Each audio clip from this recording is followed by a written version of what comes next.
আসসালামু আলাইকুম সবাইকে। আজকের পদার্থবিজ্ঞান ক্লাসে সবাইকে স্বাগতম জানাচ্ছি।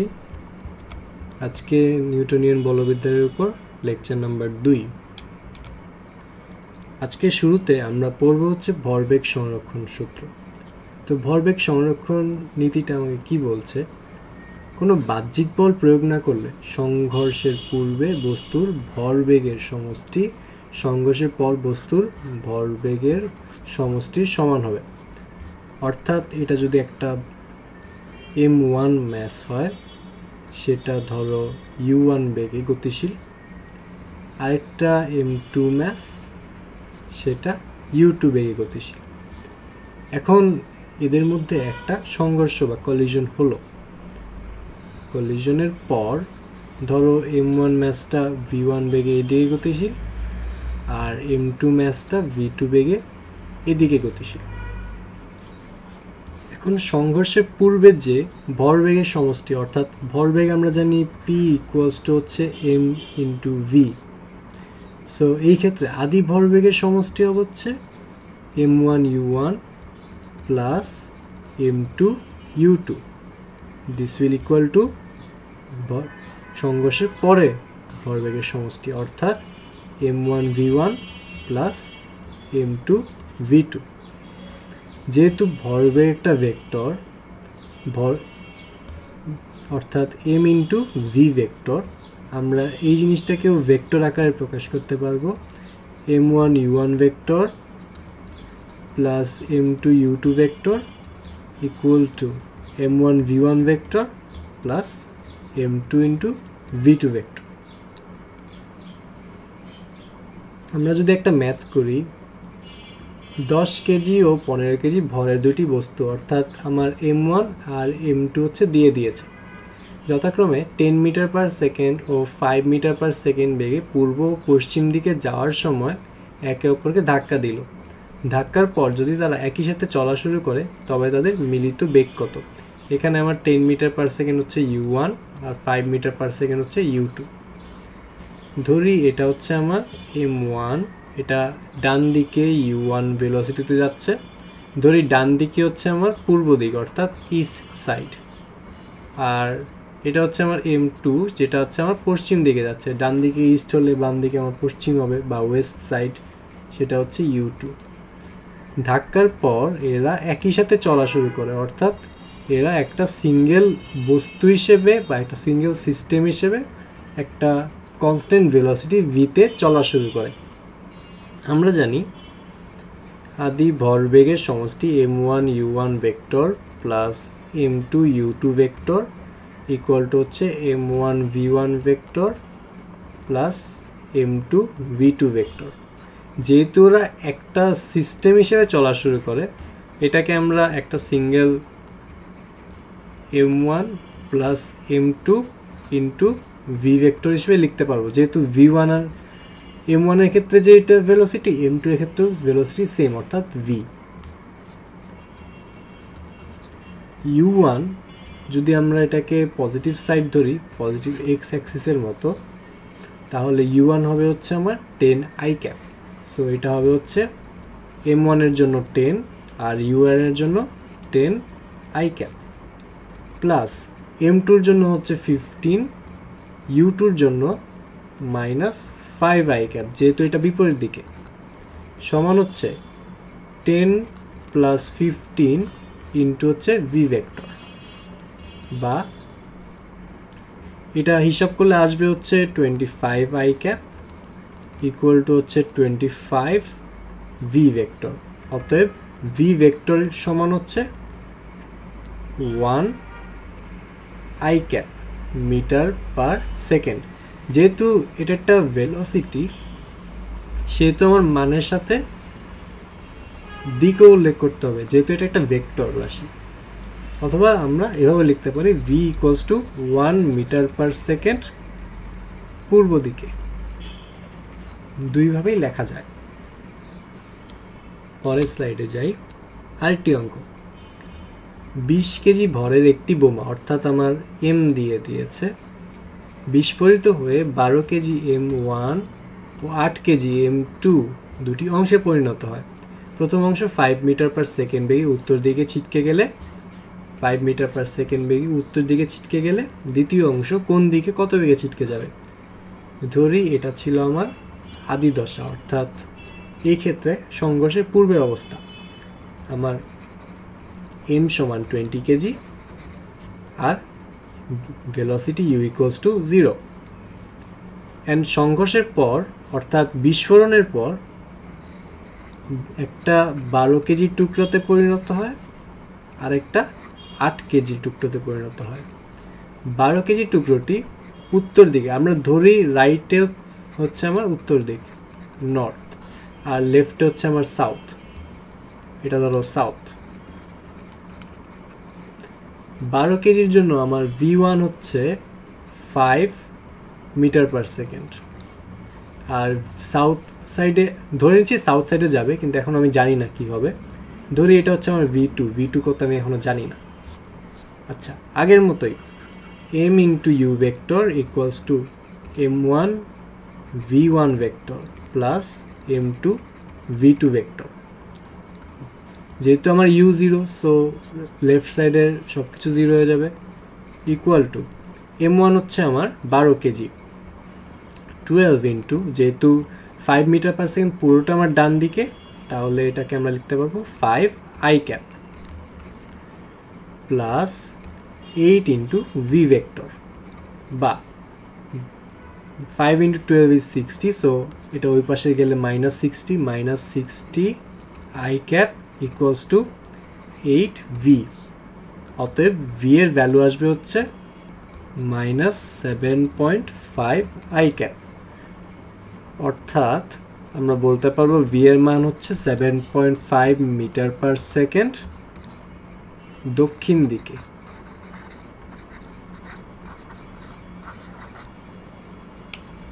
এবার আসো আরেকটি অঙ্ক।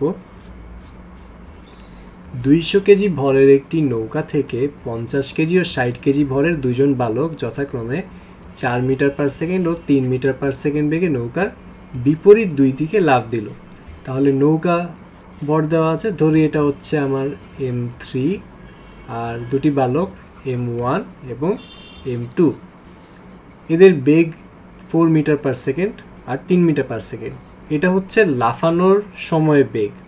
অর্থাৎ প্রথমে যদি নৌকাটা আঁকি, বালক দুটো নৌকার ধরি দুই প্রান্তে দাঁড়িয়েছিল, অর্থাৎ প্রথমে সবাই স্থির ছিল।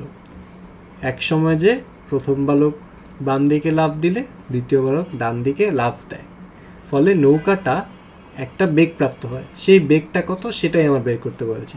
এটা ধরি আমার m1 u1 আর এটা ধরি আমার m2 u2, আর নৌকার ভর হচ্ছে m3, বেগ v3 ধরো, সরি এটা u1 না, এটা v1 হবে।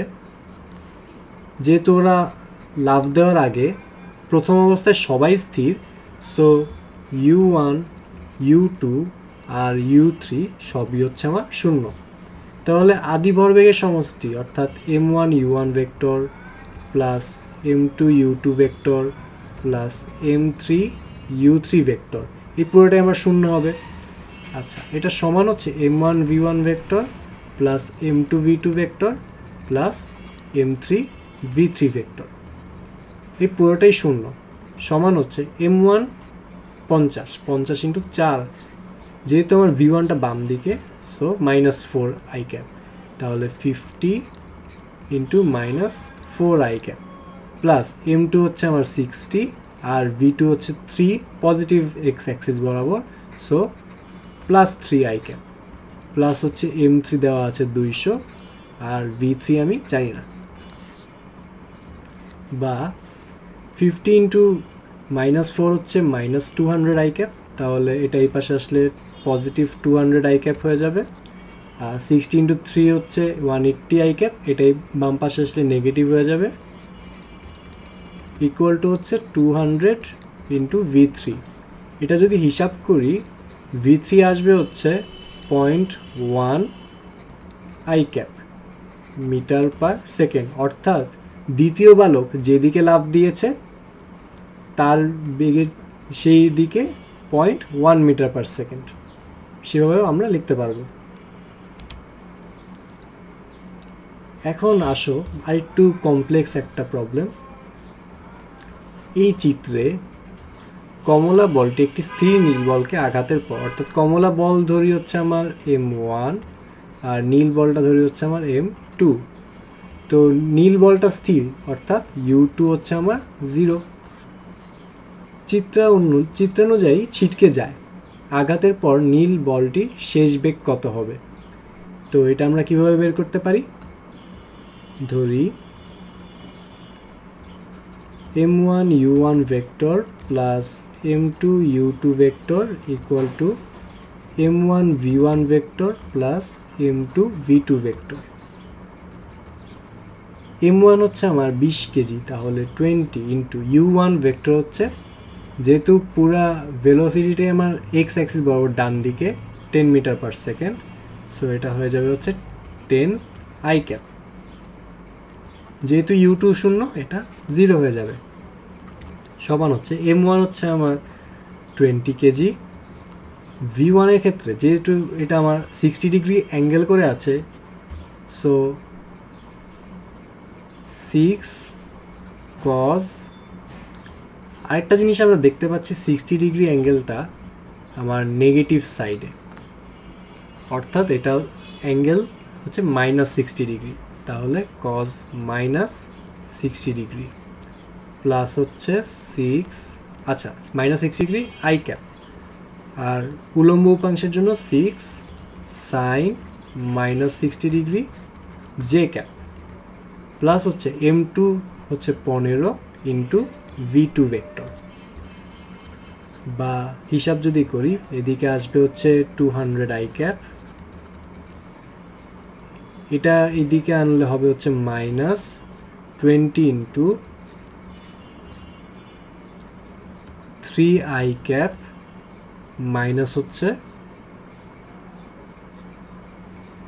5.2 জে ক্যাপ ইকুয়াল টু হচ্ছে 15 V2 ভেক্টর, বা 140 আই ক্যাপ মাইনাস মাইনাসে প্লাস হয়ে যাবে 104 জে ক্যাপ সমান হচ্ছে 15 V2। অতএব V2 ভেক্টর আসবে হচ্ছে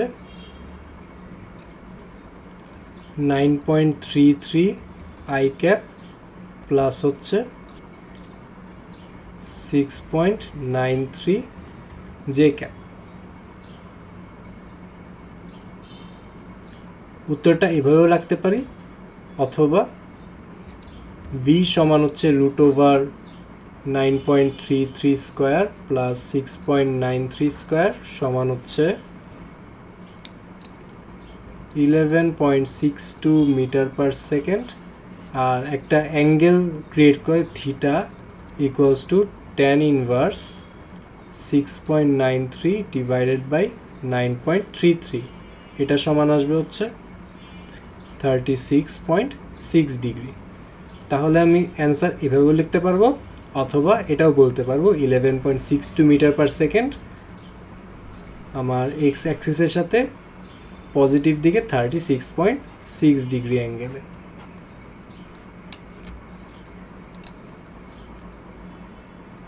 এই যে আমরা এতক্ষণ সংঘর্ষ পড়লাম, এই সংঘর্ষটা হচ্ছে দুই ধরনের হয়, একটা হচ্ছে অস্থিতিস্থাপক সংঘর্ষ আর একটা স্থিতিস্থাপক সংঘর্ষ। তো এদের মধ্যে একটা পার্থক্য আকারে লেখা হয়েছে এখানে, পার্থক্যগুলো দেখি। প্রথম যে পার্থক্য সেটা হচ্ছে এদের ডেফিনিশন।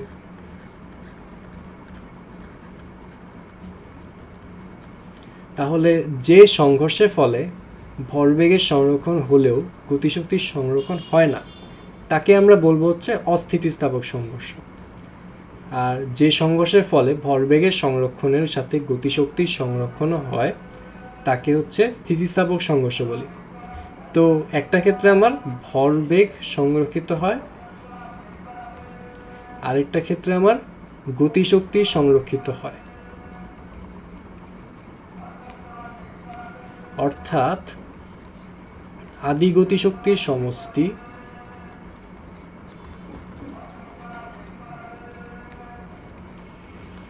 ও শেষ গতিশক্তির সমষ্টি একে অপরের সমান হবে। সেকেন্ড লাইনে দেখো, শক্তির অপচয় হয়। আমার গতি শক্তি সংরক্ষণ হচ্ছেই, কারণ আমার স্থিতিস্থাপকে শক্তির অপচয় হয় না। আর যেহেতু অস্থিতিস্থাপকে অপচয়টা হয়, সেজন্য গতিশক্তিও সংরক্ষণ হয় না। অস্থিতিস্থাপকের ক্ষেত্রে সংঘর্ষের পর আকৃতির পরিবর্তন ঘটতে পারে।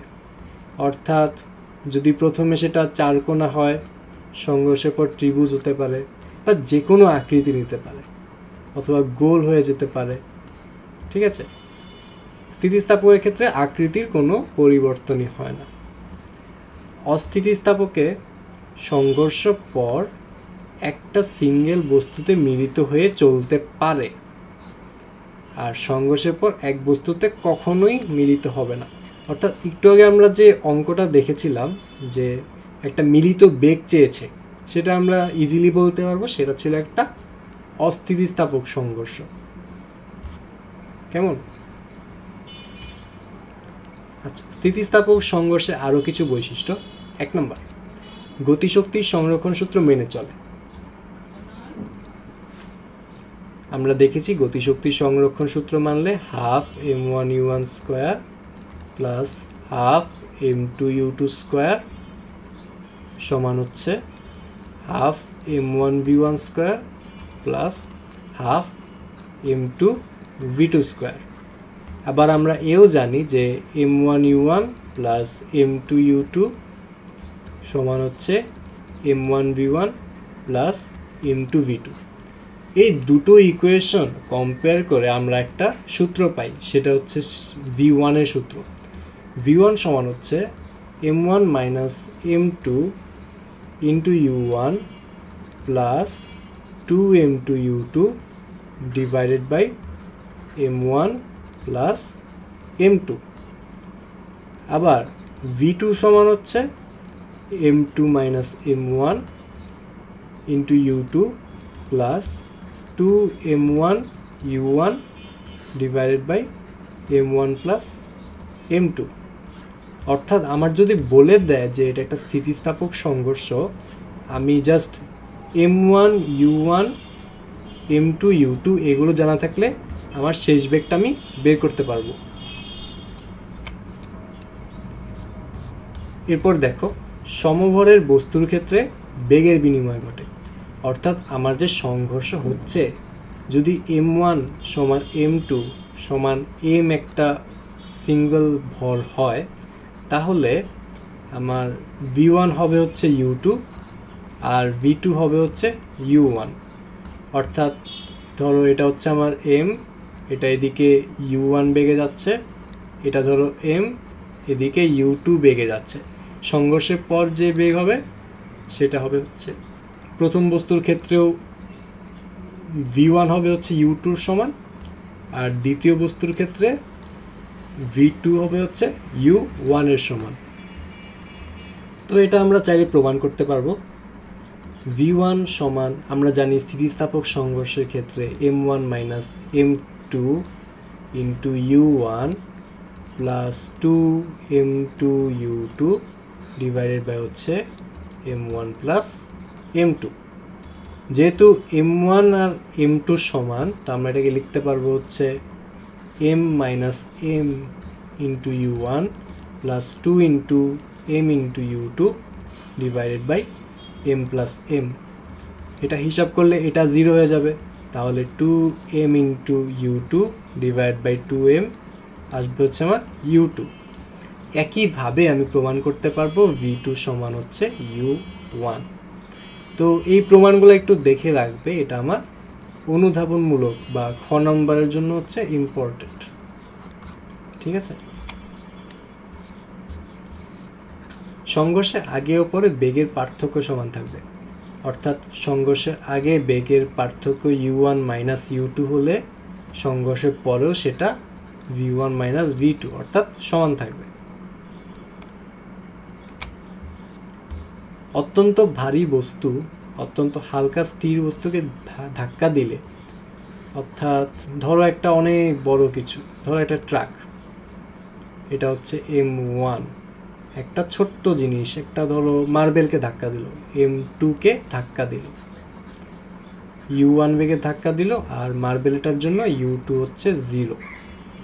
সেক্ষেত্রে ভারী বস্তুর বেগ একই থাকবে, অর্থাৎ V1 U1 এর সমান থাকবে, কিন্তু হালকা বস্তু ভারী বস্তু বেগের দ্বিগুণ বেগে যাবে, অর্থাৎ V2 হবে হচ্ছে 2 × U1।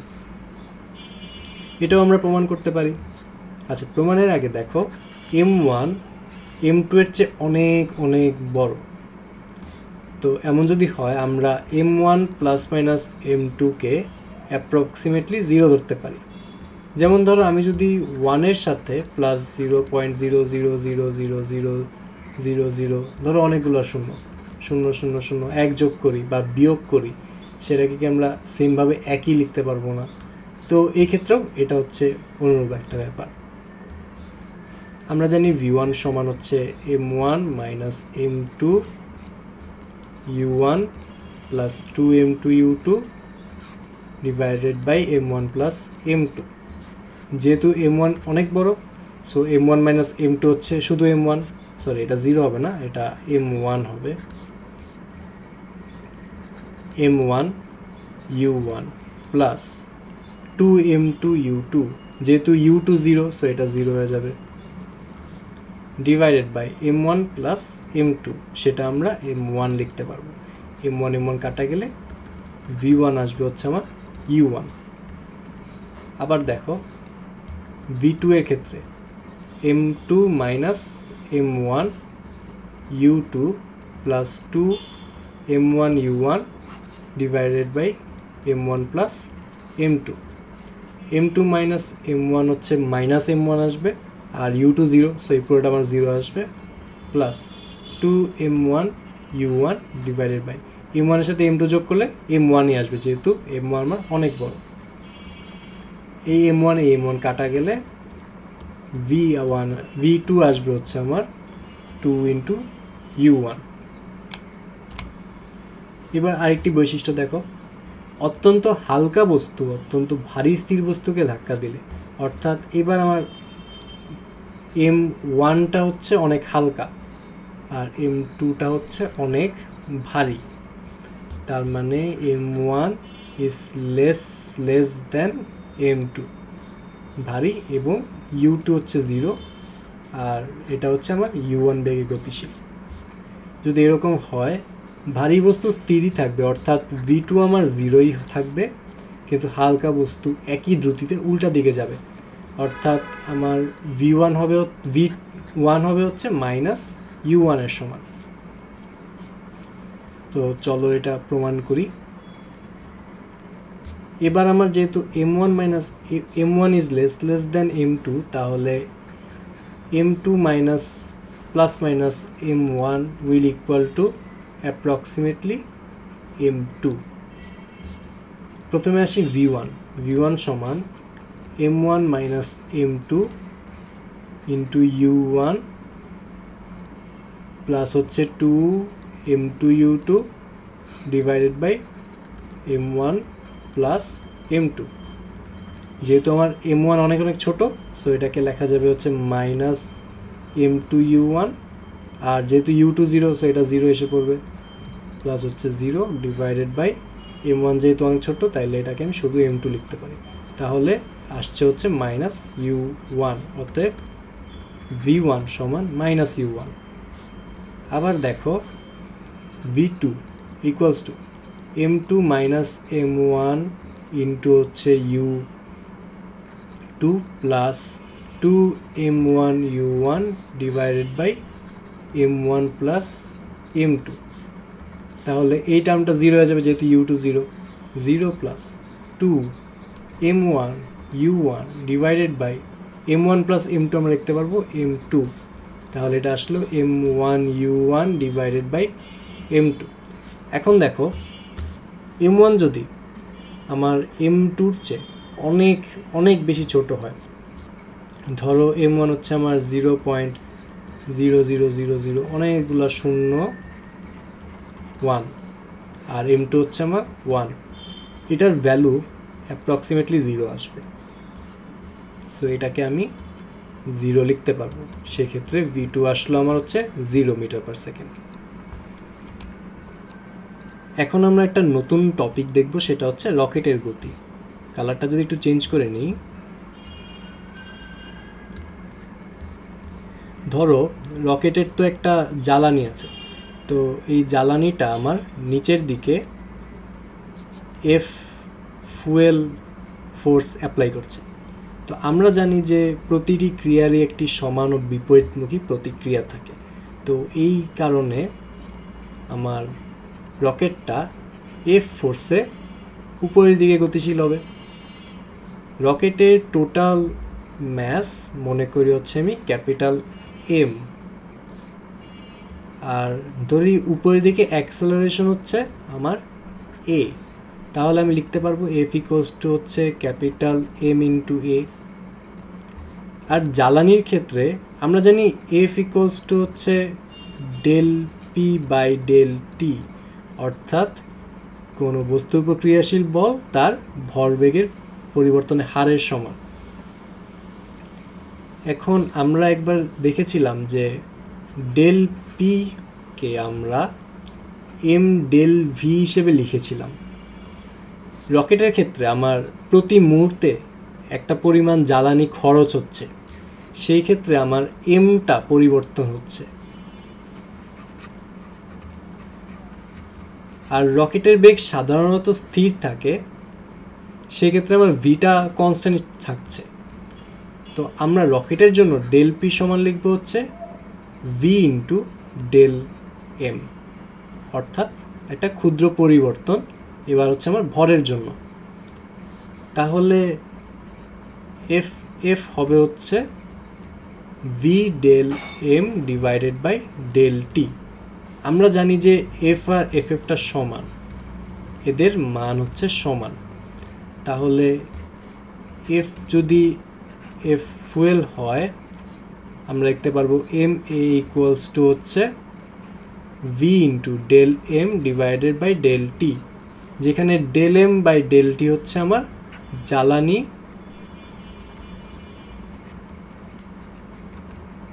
নির্গমনের হার, আর ভি হচ্ছে আমার জ্বালানি নির্গমন বেগ, জ্বালানি নির্গমন বেগ। এখন আমরা যদি এমটাকে ওই পাশে পাঠিয়ে দিই, এ আসবে হচ্ছে 1 by capital M into V into del M by del T. এটা হচ্ছে আমার জাস্ট জ্বালানির জন্য রকেটের যে বেগটা। এখন রকেটটা যদি উলম্ব তল বরাবর ক্রিয়াশীল ত্বরণ কত হবে? উলম্ব বরাবর, যেহেতু আমার রকেটের যে ত্বরণ সেটা এই দিকে, আর পৃথিবীর একটা অভিকর্ষ ত্বরণ আছে আমরা জানি সেটা হচ্ছে স্মল জি, সেটা নিচের দিকে কাজ করে, তাহলে আমার যে লব্ধি ত্বরণ এ নেট সেটা কত হবে? এ মাইনাস অফ জি, যখন রকেট ঊর্ধ্বগামী।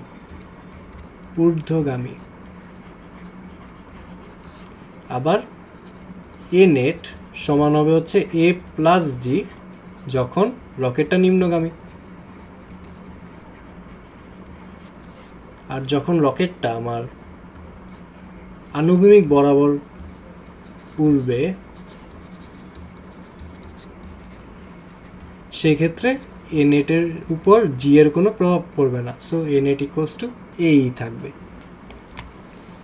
এই রিলেটেড একটা ম্যাথ করেই আজকে শেষ করে দেব। একটি রকেট প্রথম 2 সেকেন্ডে, অর্থাৎ আমার ডেল টি এর ভ্যালু হচ্ছে 2 সেকেন্ড দিয়ে দিয়েছে, তার ভরের মনে করি তার টোটাল ভর হচ্ছে ক্যাপিটাল এম 1/50 হারায়, অর্থাৎ ডেল এম কত হবে? ক্যাপিটাল এম এর 50/1 যদি গ্যাস নির্গমনের বেগ অর্থাৎ ভি দিয়ে দিয়েছে 2500 মিটার পার সেকেন্ড হয়, তাহলে রকেটটি কত ত্বরণে উপরের দিকে গতিশীল, অর্থাৎ নেগেটিভ জি। তো আমরা জানি এ সমান হচ্ছে 1/M into V del M by del T, যেহেতু ঊর্ধ্বগামী so minus of G, 1 by capital M into 2500 into del M হচ্ছে ক্যাপিটাল এম ডিভাইডেড বাই 50 আর নিচে হচ্ছে আমার 2 মাইনাস হচ্ছে 9.8। তো এটা সমান হবে হচ্ছে এই এম কাটা, এই 50 নিচে গেলে 100 হবে, 100কে 25 দিয়ে ভাগ দিলে 2500 দিয়ে ভাগ দিলে 25 আসবে, মাইনাস হচ্ছে 9.8, এটা আসবে হচ্ছে 15.2 মিটার পার সেকেন্ড স্কোয়ার। এটাই আমার এই প্রশ্নের উত্তর। আজকের ক্লাস এখানেই শেষ। আমরা আজকে কি কি শিখলাম? প্রথমে শিখলাম হচ্ছে ভরবেগের সংরক্ষণ, ভরবেগের সংরক্ষণ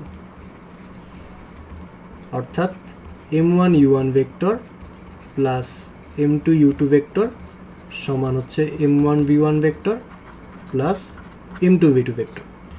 এরপর আমরা শিখলাম গতিশক্তির সংরক্ষণ, গতিশক্তির সংরক্ষণ, এবং সেটা কখন হয়? যখন সংঘর্ষটা স্থিতিস্থাপক হয়, স্থিতিস্থাপক সংঘর্ষের ক্ষেত্রে। তাহলে সেটা সূত্র কি ছিল? Half m1 u1 square plus half m2 u2 square সমান হচ্ছে half m1 v1 square plus half m2 v2 square. And finally দেখলাম হচ্ছে আমরা রকেটের ক্ষেত্রে ত্বরণ, রকেটের ত্বরণ এ সমান হচ্ছে 1 by M into V del M by del T minus plus of G. যদি উপরের দিকে যায় সেটা মাইনাস, নিচের দিকে গেলে পজিটিভ, আর যদি আনুভূমিক বরাবর যায় তখন আমরা জিকে কাউন্ট করব না। আজকে ক্লাস এখানেই শেষ। পরবর্তী ক্লাসে আমরা আরও নতুন কিছু টপিক নিয়ে আলোচনা করব। সবাইকে আসসালামু আলাইকুম।